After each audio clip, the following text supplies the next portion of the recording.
In this video, let's learn how do we divide 322 by 2 using the long division method.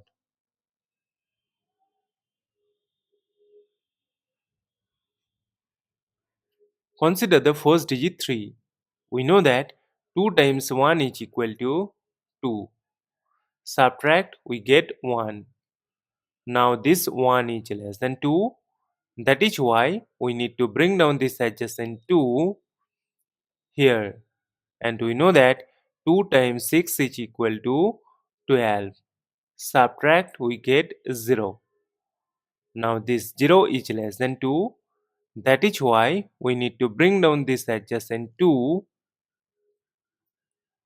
here. Look that this is the number 2. So we remove this 0. And we know that 2 times 1 is equal to 2. Subtract, we get 0. As we get the number 0 and we have no number to bring down here, so we will stop. Therefore, 322 divided by 2 is equal to 161. And this is our final answer. Thank you for watching. Please like, share and comment on the video. Also do subscribe our channel.